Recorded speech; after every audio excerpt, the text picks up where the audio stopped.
പത്തരമാറ്റിൻ്റെ അടിപൊളി എപ്പിസോഡിലേക്ക് എല്ലാവർക്കും സ്വാഗതം. അങ്ങനെ നമ്മുടെ ആദർശ് എന്തെങ്കിലുമൊക്കെ പ്ലാൻ ചെയ്യുന്നുണ്ടെങ്കിൽ അതിൽ നിന്നും വഴിതിരിപ്പിക്കാൻ വേണ്ടിയിട്ട് നമ്മുടെ നാഗേന്ദ്രനും അവന്തികയും ചേർന്നിട്ട് നയനയ്ക്ക് ഒരു മുട്ടൻ പണി കൊടുക്കാൻ തീരുമാനിക്കുകയാണ്.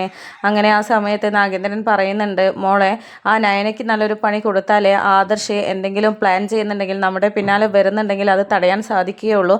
നയനെ കുടുങ്ങിക്കഴിഞ്ഞാൽ പിന്നെ അവരെല്ലാവരും അവരുടെ വഴിക്ക് നയനയെ ഇറക്കാനുള്ള കാര്യത്തിനായിരിക്കും ഇറങ്ങുക. ആ സമയത്ത് നമുക്ക് ചെയ്യേണ്ട കാര്യങ്ങളൊക്കെ നമുക്ക് ചെയ്ത് തീർക്കുകയും അവരെ വേരോടെ പിഴുതെറിയാമെന്നൊക്കെ പറയുകയാണ്. അങ്ങനെ അവന്തികയും അത് ശരിയാണല്ലോ, അല്ലെങ്കിൽ കുറച്ച് നന്മമരമാകുന്നത് കൂടുതലാണ്, അവൾക്ക് നല്ലൊരു പണി കൊടുക്കണം, അവളുടെ വിചാരം അവൾ മാത്രമാണ് ആ തറവാട്ടിൽ നല്ലതായിട്ടുള്ളത് എന്നാണ്. എന്താ അവളുടെ ഒരു അഹങ്കാരവും ഇതൊക്കെ, എല്ലാവരെയും കയ്യിലെടുക്കാൻ നല്ല ഉഷാറാണ് എന്നൊക്കെ അവന്തിക പറയുന്നുണ്ട്. അപ്പോൾ നമ്മുടെ നാഗേന്ദ്രൻ പറയുന്നുണ്ട്, ശരിയാണ് മോള് പറഞ്ഞത്, എന്തായാലും ആ നന്മമരത്തെ നമുക്കൊന്ന് പിഴുതെറിയാം എന്നൊക്കെ അവർ തീരുമാനിക്കുകയാണ്.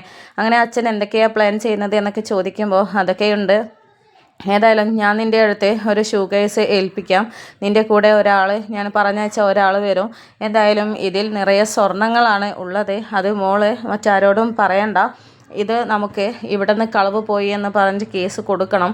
ഇത് തൽക്കാലം നമ്മൾ കൊണ്ടുപോയി വെക്കേണ്ടത് ആ നയന യാത്ര ചെയ്യുന്ന കാറിലാണ്, അത് വളരെ വിദഗ്ധപൂർവമായിട്ട് അതിൽ കൊണ്ടുവയ്ക്കണം എന്നൊക്കെ പറയുന്നുണ്ട്.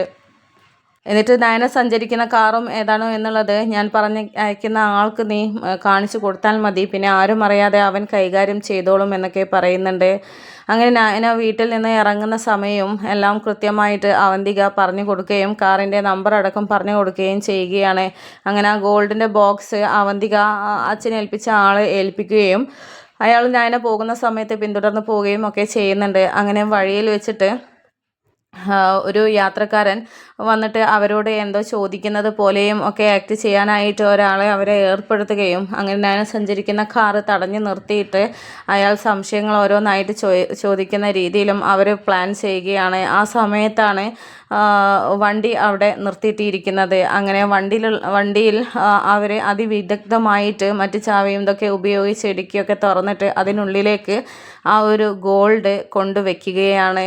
അതൊക്കെ നയന അറിയാത്ത രീതിയിലാണ് അവർ ചെയ്യുന്നത്. യാത്രക്കാരൻ ആ സമയത്ത് വണ്ടീൻ്റെ അടുത്ത് നിന്ന് നയനയെ മാറ്റി നിർത്തിയിരുന്നു. അങ്ങനെ നയനയോട്, ശരി മേഡം, ഞാൻ ഇത് സംശയം ചോദിക്കാനായിരുന്നു, ഞാൻ ഈ നാട്ടുകാരനല്ല, അതുകൊണ്ടാണ് ഞാൻ ഇങ്ങനെ വണ്ടി തടഞ്ഞു നിർത്തിയത് ചോദിക്കുന്നത്, മേഡത്തിൻ്റെ വിലപ്പെട്ട സമയം നഷ്ടപ്പെടുത്തിയതിൽ ക്ഷമ ചോദിക്കുന്നതെന്നൊക്കെ പറയുമ്പോൾ, അത് കുഴപ്പമില്ല, സഹായത്തിന് വേണ്ടിയിട്ടല്ലേ, അതിന് ഇനി എത്ര സമയം ചിലവഴിക്കേണ്ടി വന്നാലും അതെനിക്ക് പ്രശ്നമല്ല എന്നൊക്കെ പറയുന്നുണ്ട്. പക്ഷേ അവിടെയൊക്കെ അവരുടെ പ്ലാനിങ് ആണ് സക്സസ് ആവുന്നത്. അങ്ങനെ ഈ കാര്യം നമ്മുടെ നയനയുടെ കാറിൽ കൊണ്ടുവച്ചു എന്നുള്ള കാര്യം നാഗേന്ദ്രനെ വിളിച്ച് അറിയിക്കുകയും നാഗേന്ദ്രൻ ഇക്കാര്യത്തെക്കുറിച്ച് പോലീസിനെ വിളിച്ച് അറിയിക്കുകയും തൻ്റെ ഗോൾഡ് നഷ്ടപ്പെട്ടിട്ടുണ്ട് എന്നും അത് കടത്തിക്കൊണ്ടുപോയത് നയന എന്ന് പറയുന്ന മോത്തീസ് ജ്വല്ലറിയുടെ ഡിസൈനറായിട്ടുള്ള നയന എന്ന് പറയുന്നവളാണ് എന്നും അവളെ ഫോളോ ചെയ്ത് അത്രയും പെട്ടെന്ന് കണ്ടെത്തി തരണമെന്നും പോലീസിന് പരാതി നൽകുകയും പരാതിയുടെ അടിസ്ഥാനത്തിൽ പോലീസ് നയനയുടെ കാറ് പിന്തുടർന്ന് എത്തുകയും അതിൽ നിന്ന് ആ ഒരു മോഷണം പോയി എന്ന് നാഗേന്ദ്രൻ പരാതി കൊടുത്ത ആ ഒരു ഗോൾഡ് കണ്ടെത്തുകയും നയനയെ അറസ്റ്റ് ചെയ്യുകയാണ്. ആ ഒരു സമയത്ത് നയന എന്താണ് ഇവിടെ സംഭവിച്ചത് എന്ന് മനസ്സിലാവാതെ അമ്പരന്നിട്ട് നമ്മുടെ പോലീസുകാരോട്, നിങ്ങൾ എന്തിനാ എന്നെ അറസ്റ്റ് ചെയ്തത്, ഞാൻ ഒരു തെറ്റും ചെയ്തിട്ടില്ല, ഇതെൻ്റെ വണ്ടിയിൽ വന്നത് എങ്ങനെയാണ് എന്നുള്ളതൊന്നും എനിക്കറിയില്ല, ഞാൻ അറിയാത്തൊരു കാര്യമാണ്, വിശ്വസിക്കൂ എന്നൊക്കെ പറഞ്ഞിട്ട് കരയുന്നുണ്ടെങ്കിലും പോലീസുകാരെ നയനയെ അറസ്റ്റ് ചെയ്ത് കൊണ്ടുപോയി ജയിലിലിടുകയാണ്.